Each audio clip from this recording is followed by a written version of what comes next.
Meet Bucky Larson. Get out of here! You're fired! Fired? He was going nowhere. Don't let these people get you down. You're destined for greatness. Until he made Tonight, we're gonna watch nude movies. a shocking discovery. Is that who I think it is? That's your folks. I'm the son of 2 stars. We were gonna tell you on your 50th birthday. This is my destiny. I'm gonna go to California, and I'm gonna be a star on the silver screen. I'm the son of 2 movie stars. That's like a super duper movie star. No, goddammit, no! Get your fucking hands off! Dude, calm down. No, I'm not gonna calm down! You can calm down. No! Look, first off, it's over, right? No, it is over. You're right about that. Yeah, it's over. And The Dark Knight Rises comes out next year. But, So, okay, right? All right. See? This job's not always terrible. It's not fair! Look, you know, Cyrus, you have so many people climb up your ass going like, you guys are so lucky. You get to see free movies all the time. And you go, it's not always so. And they go, whatever. This is one of those times when you get to explain to them, this is why you should not be sitting around envying me. Okay. Yeah, you're right. I But mean, still! Yeah, these are the breaks, son. But now we have to relive it. We have to relive the horror of Bucky Larson, born to be a star. It's perspective, Cyrus. This is where you get to give your feedback. Most people come out of a bad movie and they just get to, be mad. Yeah, That's it. yeah.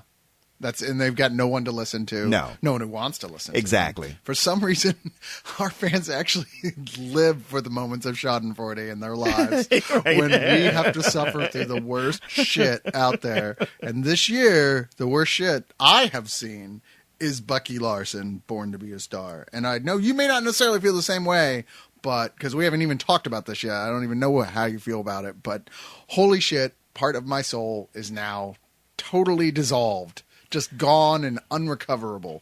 Well, this is one of those situations where, I will say that I don't feel to the extreme that you do, and yet I would not defend this movie in any way or caution you to even mitigate your feelings right now. Right.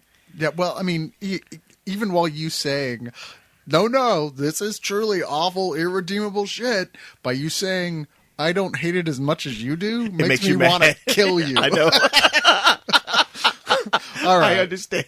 So, the ironic thing about this movie to me is that the title, Born to be a Star, and it's like the first starring picture for one of Adam Sandler's buddies here under his Happy Madison Productions label, Nick Swardson. Yeah, Nick Swardson is his new protege. And if there was anyone who was not born to be a star more than Bucky Larson himself, to me, it's Nick Swardson. That guy is just not funny. I've yet to see him do anything that I went, oh yeah, that guy, he's good. Now, okay.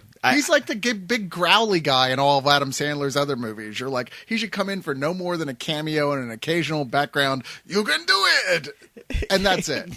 The thing about Nick Swardson is that he was always funny on Reno 911. Was he? Yeah, I didn't watch it that close. So he had a recurring role as one of the perps on Reno 911, and he was funny every time he was on. He had his own sketch comedy show on Comedy Central for about 18 minutes.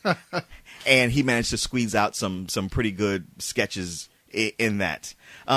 So I have this spot for him where I go like, you know what? I do like that guy. I know what he's capable of doing. I think one of the first Adam Sandler movie he was in was Don't Mess with the Zohan. Right. Well, and he had a small role. He's playing a straight man, but I thought he did well with it.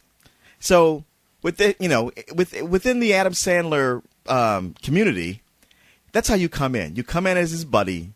You pay your dues. You do your time, and eventually you graduate to him giving you your own movie. I think it's part of the contract. It's like if you're going to be friends with him, it's understood that you will eventually get your own movie from him. This is a devil's bargain, to be sure. And there are little demons coming up with him. You say what you want about him being funny in those shows at moments, but this is a guy who helped write movies like Malibu's Most Wanted. Oh, I know. Grandma's Boy. I know. The Benchwarmers. I know. I Now Pronounce You Chuck and Larry. Okay, you've made your point.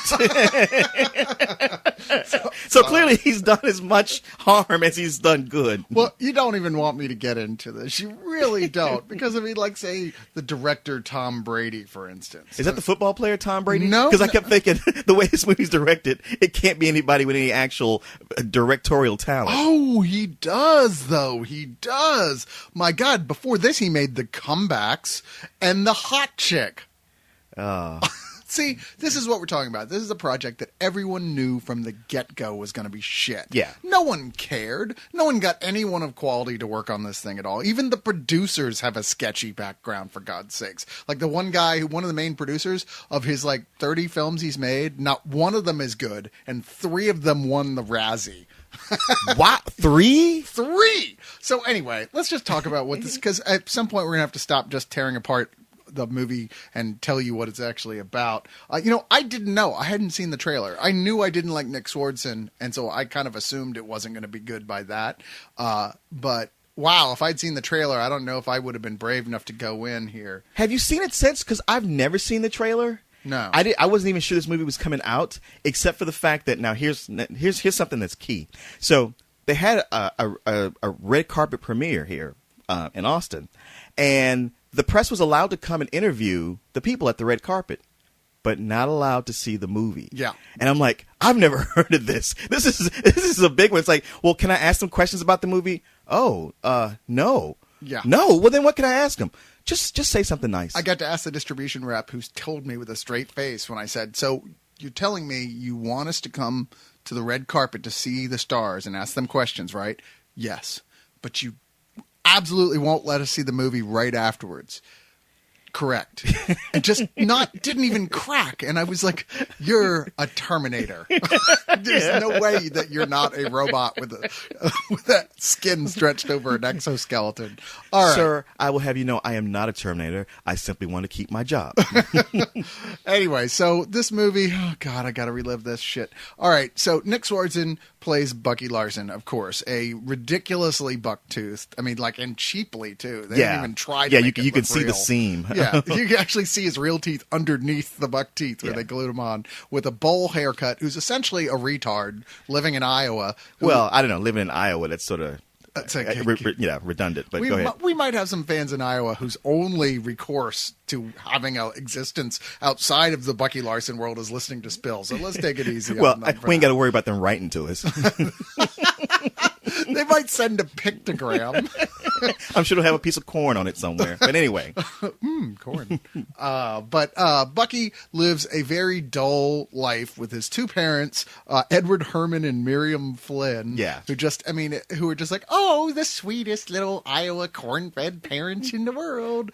And with his 3 sort of, I guess they look like stoners, but I guess they aren't really. Yeah, they're sort of nerds. They're like, just uber nerds, yeah, I guess. They're hick nerds. Yeah, they're hick nerds, exactly. And through them, he discovers, like on one movie night, they have a porn film, and he doesn't even know what porn is. He doesn't know what masturbation is. He doesn't know about any of that. Now, hold on if you're getting grossed out already. It's not our fault that we're calling attention to this, because this whole movie is a gross out film. Because what he sees is a porn film with starring his own parents. Yes. He goes back to his parents, like, totally nonplussed by the fact he saw them in a porn film. That it was porn. Yeah. Oh, yeah. Nonplussed by the fact it's porn. All he knows is like, wow, my parents were actors. They were movie stars. Movie stars. And, of course, his parents were, I guess it's about time we showed you the whole history. So they reveal they were hugely popular 70s porn stars, the au natural type porn stars, if, you don't want to imagine much further than that. But Bucky decides that his time has come and that he is destined, born to be a star. So he packs up his bags and hits a bus on his way to L.A. to go out and try and make his way. All right. So from here, what you've got is you've got a meet cute with Christina Ricci, who's like a waitress working at a shitty bar who wants to be a better waitress, but she can't because of reasons I'm that are too stupid to go into here. He meets up with on a audition with a film director who used to be a porn director, who hooks him up to meet a famous porn star played by Stephen Dorff. Talk about slumming it, called Dick Shadow. Was that Stephen Dorff? I thought that was Ethan Hawke's Mini-Me. I know, right? Who's this guy's a big porn star, and he comes in like, no, I'm going to be a big porn star too, and like, all right, let's see your dick. And here's the big reveal of the movie. Here's where it changes around, where they drop his pants. He's got a bush the size of Leon's afro and a penis that is the size of like a children's straw. Yeah. You remember, I forgot the character's name in The Hangover, the first one, the Chinese guy. I know he's Senior Chang, but he's got a different name in the Hangover movies. He'll always be Senior Chang. That's true. But when he jumps out of that car and starts beating their ass with the crowbar, the only thing you can look at is like, oh my God, that is the tiniest penis I've ever seen. Yeah. But he would tower over Bucky Larson's penis. Right. So it becomes a joke very quickly. And even though he gets an audition with a washed-up porn director played by the washed-up Don Johnson, everything seems like pointless. Like, this guy is just a retard. He's never going to become a porn star until they say, well, screw it. Let's shoot a scene and see what happens. The moment this girl takes her shirt off, he goes into a wild, convulsive monkey orgasm, spraying jism all over everything in sight. Turns into a YouTube sensation. You can see where this is going from here. Not if you live in the real world. Only if you've seen shitty movies like this. Yeah, it just kind of plays itself out as one of those like, oh, we thought we had a disaster, but it turns out it's the toast of the season. Everyone's all into it. Which I suppose happens with YouTube videos. You look at enough YouTube videos, the stuff that people email you is usually something that either goes on fail blog or is just so horrific you can't even believe it exists, and then it becomes a phenomenon. Right. So in that way, it's somewhat realistic. Did I just say realistic? Because that word doesn't really apply to this movie in any way. In any way. But, okay. Here's where it happens. Everything you said. Pull together, Leon. Everything you said is true. As a matter of fact, having you say it made me go like, wow, I did just watch this, didn't I? You get a little PTSD after this. Yeah. And it is, the setup is so bad that just him sitting in a circle jerk, the really awful teeth, how much they play up the whole hick angle. I was really checking my watch and going like, all right, I was just even calm about it. I was resigned to the fact that like, I'm not going to sit through this whole thing. It's just, it's earmarked for me leaving. I think what kept me interested or sticking around or kept it at like where I was like, wow, this came in at some old bullshit and let's see how quickly it hits fuck you. It was Don Johnson. Yeah. I really liked Don Johnson in it. It was almost like you say he's washed up. It's almost like he knows he's like, because lately I guess he's kind of been backdooring into comedy and he's like, hey man, this is my shot. There's no reason to blow this off like it's nothing. Right. And I kept thinking, you know what? Had somebody recut this movie or reimagined it and made it all from Don Johnson's point of view, who discovered this crazy phenomenon, this could have been something that would have been rental status. It could have been like, well, wasn't great, but that was okay. That's the best defense you have for this what film. I'm saying is, like, when Don Johnson was on, like, I did get 2.5 genuine laughs, not just, like, but they all came from Don Johnson. Really? And it was something he would say that caught me off guard, or that character. It's like similar to Burt Reynolds and man, I am losing it today. Boogie Nights? Boogie Nights, thank you. That kind of put upon, down and out, let's just try to make this work. See, I didn't get that at all from him. I actually was exhausted watching him. I was like, wow, you just seem like you have given up and you're like, fuck it, I'll do these movies. It doesn't matter. I'm just in it for the bucks. And he didn't seem like he was ever really trying either. It didn't seem like anyone in this was really trying. I mean, and it's filled with like those type of actors who always appear in these kind of things, who once had a shot at being much bigger and seem like they've just kind of resigned themselves to this sort of thing. The only person who even seems vaguely interesting to me, and it's only because I've been in love with her since since it was a Wednesday, was Christina Ricci, who I still think has a lot of possibility. Who's still one of the cutest actresses in Hollywood. She's just cute as a button. All I kept thinking was like, my God, she looks better than ever. Yeah, like she's how is gorgeous. it she gets older and she looks better? She's not very old for one thing, but okay. she's still like Yeah, she's absolutely gorgeous. I think she's a fine actress. I don't understand what happened to her career. Maybe she's a bitch or something. I don't know. I really don't know. I've never heard anything to the contrary. Hey, I'd still date her. Christina, if you're out there, Yeah. just look at me. Look at me. Think of that Dreamweaver song. Let's do this. All right. So, there's lots of little people like Kevin Nealon, who's like the most unnecessary written-in character, even though the only joke I thought was funny in this whole movie was with him and a bunch of grapes. The grape joke. The only funny joke. Only funny joke in the entire film. Only because it's so goddamn absurd. It is. He was another one where, you know what? I was like, I like him and I like this character. They just don't know what to do with it. How you doing, Bucky Larson? What line of work are you in? I'm here to be a movie star. My last roommate came out here to be a rock star, then Skip town. Thanks a lot, John Mayer. Oh, wait, no. I got the dough. I'm good for it. Can you excuse us for a minute, Kathy? Yeah, sure.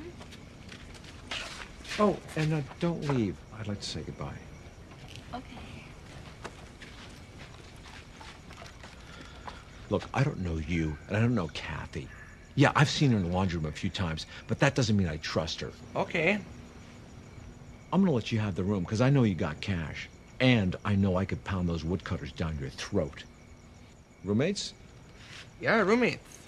Like it peaked at the grape joke, and then they brought him back a couple times. It's like It didn't make any No, sense. no. And they brought him in for like the final joke where it was Okay. like, are you serious? Really? That's how you want to go out? Okay, that was, I thought, maybe maybe the biggest misstep of the whole movie. Right. And it's a movie full of missteps. Yeah. I'm just saying, like, when it was at a point where it was kind of coasting along, where I was like, you know what?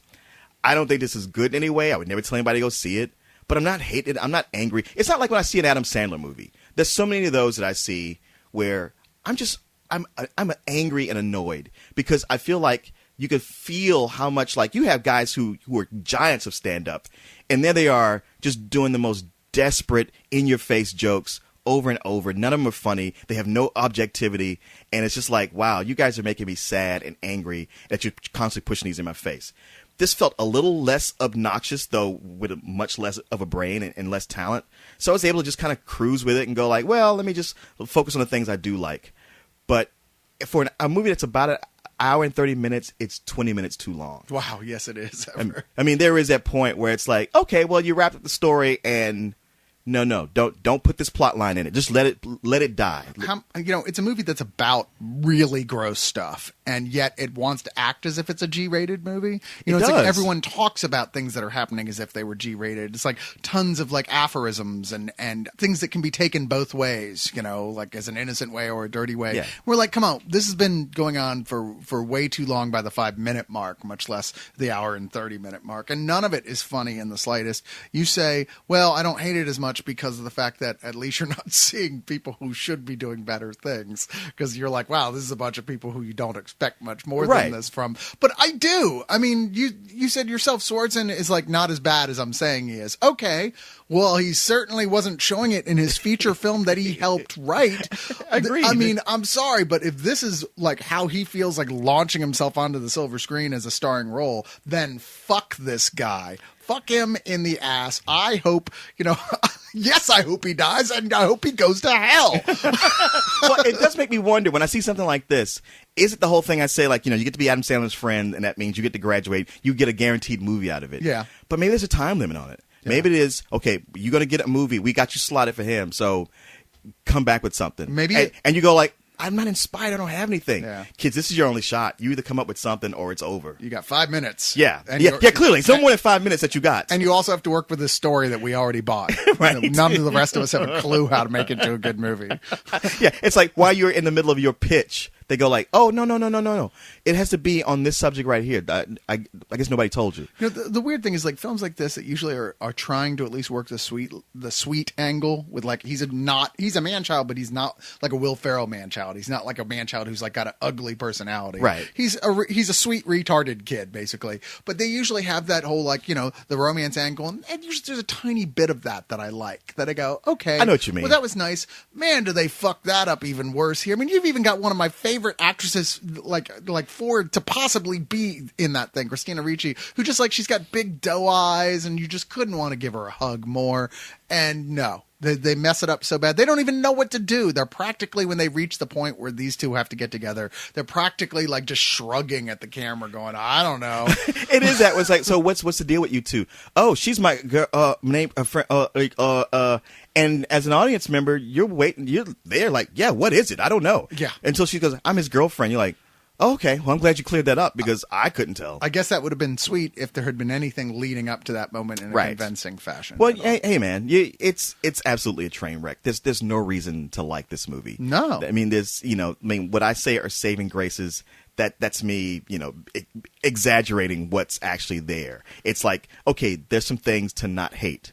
There is at least one joke we agree upon. And you're right. That was like the one thing that got me a good laugh. And there's a couple like Don Johnson moments where I was like, ha. But there's no way I could give this anything more than some old bullshit.